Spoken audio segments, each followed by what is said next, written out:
படிப்பும் சொல்லி கொடுக்குறாங்க. ஆனா அந்த குழந்தைங்களும் கான்ஃபிடென்ட்டா பேசுறாங்க. இங்கிலீஷ் ஸ்பீக்கிங்லாம் அவங்க சொல்லி கொடுக்கறதுனால சின்ன வயசுல அத்தனை கான்ஃபிடன்ஸ் அந்த குழந்தைங்களுக்கு. ஸோ அந்த புதியது ஒரு ப்ராஜெக்ட்ல ஒரு செக்ஷனை நாங்களும் ஒரு இதை வந்து ஓப்பன் அடாப்ட் பண்ணியிருக்காங்க. அதுக்கு நாங்களும் ஹெல்ப் பண்றோம். இக்னைட் அண்ட் ஓப்பன் வந்து அதுக்கு ஹெல்ப் பண்ண போறோம். கரியப்பா ஸ்கூல்லயும் அந்த மாதிரி ஒரு சென்டர் ஓப்பன் பண்ணலாம் அப்படின்ட்டு இருக்கோம். இப்போ பெண்கள் இந்த மாதிரி ஒரு சேவையில ஈடுபடணும் அப்படின்னா உங்களுடைய கணவருடைய ஒத்துழைப்பு இருந்தால் மட்டுமே இது சாத்தியம். கண்டிப்பா. அந்த வகையில உங்க 2 பேருக்குமே நீங்க சொன்னீங்க அவங்க 2 பேரும் கிளாஸ்மேட்ஸ் அப்படின்னு சொன்னீங்க வந்து அதை பற்றி சொல்லுங்களா? அந்த பின்புலம் 2 பேருக்குமே மாடர்ன் திங்கிங் இருக்கு. அது இல்லைன்னா நம்மளால இந்த அளவுக்கு முடியாது. ஒண்ணு. ரெண்டாவது என்னன்னா எங்களுக்கு பெரிய அட்வான்டேஜ் ஹஸ்பண்ட்ஸ் ஒரு பக்கம் இருக்கும்போது குழந்தைங்க வளர்ந்துட்டாங்க. நாங்க இதை ஆரம்பிக்கும் போது என் பொண்ணு 9th ஸ்டாண்டர்ட். ஸோ எனக்கு வந்து அவளால ஓரளவுக்கு இண்டிபெண்டா பண்ணிக்க முடியும் அப்படின்ற ஒரு அவங்களோட பசங்களும் வந்து அந்த ஸ்டேஜ்ல வேலைக்கு போக ஆரம்பிச்சிட்டாங்க. அதனால வந்து எங்களுக்கு குழந்தைங்ககிட்ட இருந்து உங்களுக்கு ரிலீஃப், அதாவது என்ன சொல்றது, எங்களோட கான்சென்ட்ரேஷன் ரொம்ப குழந்தைங்களுக்கு தேவைப்படலைன்னும் போது அது ஒரு பெரிய அட்வான்டேஜ்.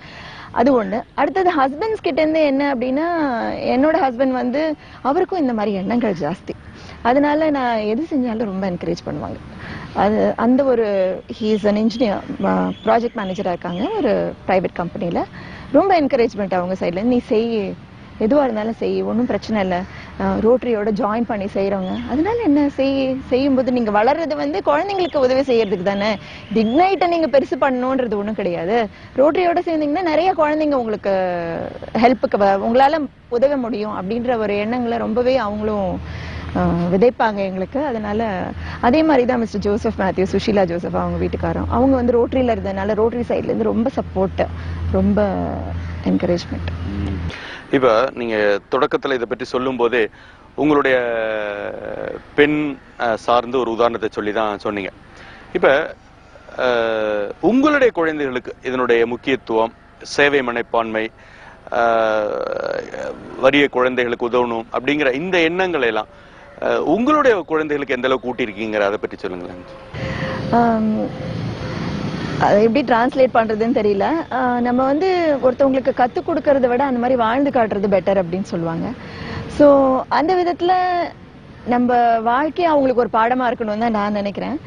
அடுத்தது வந்து நான் சொன்ன மாதிரி இந்த இக்னைட் ஆரம்பிக்கும் போதே என்னோட பொண்ணு வந்து அதுக்கு ஒரு மூல காரணமா இருந்தா. அவ வந்து எப்பவும் என்ன பண்ணுவான்னா அவளுக்கு ஏதோ கொஞ்சம் பணம் கிடைக்கும் போது சேர்த்து வச்சு இந்த உதவும் கரங்கள் மாதிரி இருக்கிற இந்த ஒரு தடவை வந்து வயசானவங்க எல்லாம் இருக்கிற ஒரு இடத்துக்கு போய், முதியோர் இல்லம் அவங்களுக்கு போய் அவளோட பர்த்டே அன்னைக்கு அந்த பணத்தை கொடுத்து அவங்க கிட்ட பிளெஸிங்ஸ் எல்லாம் வாங்கிட்டு அந்த மாதிரி செய்யணும் அப்படின்ற எண்ணங்கள் இருக்கு.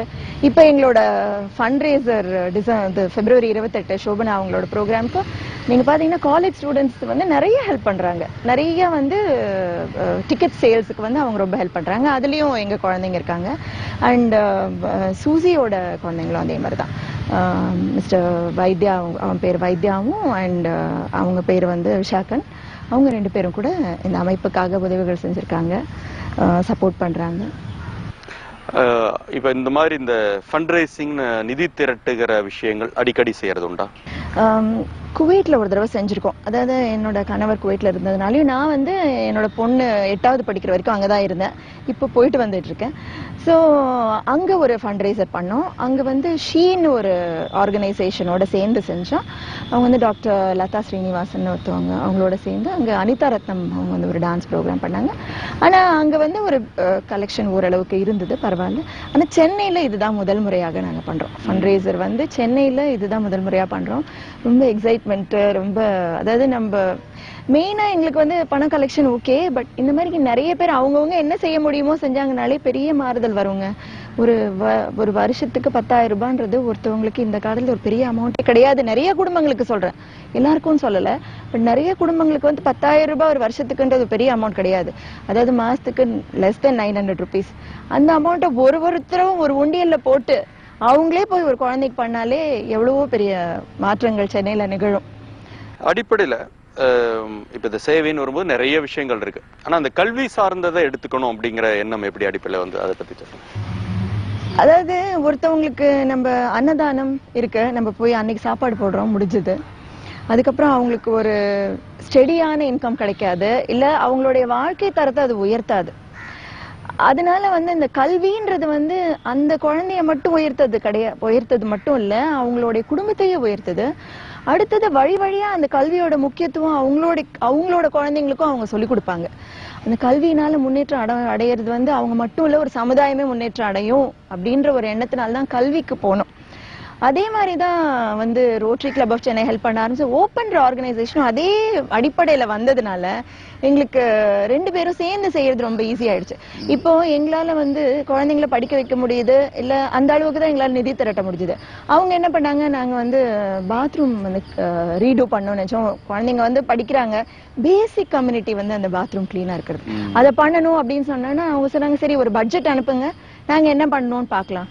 உடனே ரோட்டரியில இருந்து மிஸ்டர் மணி அப்படின்னு ஒருத்தர் வந்து ஒரு போட்டோகிராஃப் எடுத்தாரு. பழைய பாத்ரூம் வந்து எப்படி இருக்கு, புதுசா பண்ணா எப்படி இருக்கும். அப்ப வந்து மக்களுக்கு ஓகே நம்ம இப்படி பண்ணா தெரியும் அப்படின்றது எல்லாருக்கும் ஒரு படம் போட்டு காட்டுறோம். நல்ல ஃபண்ட்ஸ் வந்தது. உடனே நாங்க அந்த பாத்ரூம் பண்ணி முடிச்சுட்டு அதையும் நெட்ல போட்டாச்சு, ஓப்பன் சைட்ல நெட்ல போட்டிருக்கோம்.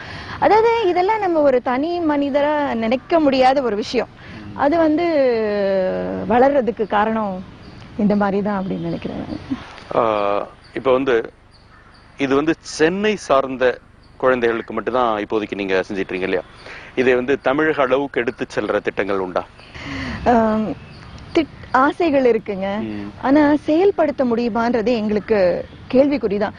ஏன்னா நாங்க வந்து ஒரு அளவுக்கு தான் டைம் கொடுக்க முடியுது. அந்த டைம் வந்து எங்களுக்கு செய்யறது முழு திருப்தியா செய்யணும்ன்ற எண்ணம் இருக்கு. அதனால அந்த டைம் வந்து எங்களால இப்ப சென்னையில தான் கொடுக்க முடியும், மற்ற மாநிலங்கள்ல எங்களால முடியாது. காரணம் என்னன்னா, ஒரு குழந்தை காலேஜுக்கு போல இல்லைன்னா அரியர்ஸ் இருக்குன்னா சென்னையில இருந்தா நான் போய் அவங்க வீட்டுல போய் பார்க்கலாம். இதே நான் வேற ஒரு இடத்துல இருந்தேன்னா போய் பார்க்க முடியாது. இப்போ ஃபார் எக்ஸாம்பிள் சொல்றவங்களுக்கு, ஒரு பையன், ஒரு வறுமையான பையன், அவங்க நல்ல மார்க் வாங்கிருந்தான். அவங்க அம்மா வந்து வீட்டு வேலை செய்யறாங்க, ஒரு தங்க வீட்டுல. அப்பா ஏதோ குடும்ப பிரச்சனை, அப்பா இல்ல, நல்ல மார்க்குங்க, சைதாபேட் மாடல் ஸ்கூல்ல படிச்ச பையன் நினைக்கிறேன். அந்த பையன் வந்து எங்க கிட்ட இருக்கான். திடீர்னு அவங்க அம்மா ஃபோன் பண்ணி சொல்றாங்க எங்களுக்கு, இந்த மாதிரி பையன் பாலிடெக்னிக்ல படிச்சுட்டு இருந்தான், பையன் வந்து வரல, 3 நாளா வீட்டுக்கு வரல. அப்ப நாங்க சொன்னோம், வீட்டுக்கு வரலன்னா நாங்க போய் போலீஸ் ஸ்டேஷனுக்கு எல்லாம் போக முடியாது, பையன் வீட்டுக்கு வரட்டும், வந்த உடனே என்ன பிரச்சனைன்னு சொல்லுங்க, நாங்க வந்து பாக்குறோம் அப்படின்னு சொல்லிட்டு அதே மாதிரி பையன் வீட்டுக்கு வந்துட்டான். வந்த உடனே எங்களை கூப்பிட்டாங்க, நாங்க போனோம். பார்த்தா பையன் சூழ்நிலை காரணமாக ட்ரக் அடிக்ஷன் போயிட்டான். அப்போ சரின்ட்டு நாங்க எங்க கவுன்சிலர்ஸை வச்சு அவனுக்கு அதெல்லாம் பண்ணி வழிகாட்டிகள் ஏதாவது அந்த மாதிரி இதெல்லாம் அனுப்பிச்சு வச்சு வாரம் ஒரு தடவை போய் அவனை பார்த்து, நல்ல நிலைமையில வந்து இப்போ நல்ல வேலையில இருக்கான், நல்ல சம்பளம் வாங்கிட்டு இருக்கான். அந்த மாதிரி ஒரு பர்சனல் டச் இருக்காது வேற ஒரு ஊர்ல போனா. நம்ம செய்யறது முழு திருப்தியோட செய்யணும் அப்படின்றது நாங்க நினைக்கிறோம். அதனாலதான் இப்ப எங்களுக்கு அதிக குழந்தைகள் வரணும்னா கூட நம்மளால முடியுமா, அந்த பர்சனல் டச் இருக்குமா அப்படின்றது ஒரு கேள்விக்குறிதானுங்களே. அதனால சின்ன அமைப்பாவே இருக்கட்டும், சென்னையிலேயே இருக்கட்டும் அப்படின்னு இப்போதைக்கு நினைக்கிறோம். இதுல வந்து நீங்க இப்போ குவைத்துல கணவர் பணிபுரிந்த காலகட்டங்கள் இருக்கு, அது மாதிரி இருக்கு. அங்க இருக்கிறவர்களை இணைத்து இந்த இப்ப நீங்க ஓப்பன் அமெரிக்காவில இருந்து உதவி கிடைக்குதுங்க, அது மாதிரி குவைத்துல இருக்கிறவர்கள் அந்த போன்ற நாடுகள்ல இருக்கிறவர்களை இணைத்து இந்த உதவி பெறுகிற விஷயங்கள் அப்படிங்கிற முயற்சிகள் எடுத்தது உண்டு? அது முயற்சிகள்னே எடுக்கல, நிறைய உதவிகள் வந்தது. முதல் வருஷமே நாங்க வந்து குவைட்ல இந்த நான் ஒரு பையனுக்கு உதவி செய்ய போறேன் அப்படின்ற ஒரு நிலைமை வரும்போது குவைட்ல வந்து மிஸ்ஸஸ் ராதிகா சுவாமிநாதன் ஒருத்தவங்க இருக்காங்க, அண்ட் மிஸ்டர் லக்ஷ்மி நாராயணன், அவங்க வந்து வைஸ் பிரின்சிபலா இருந்தாங்க.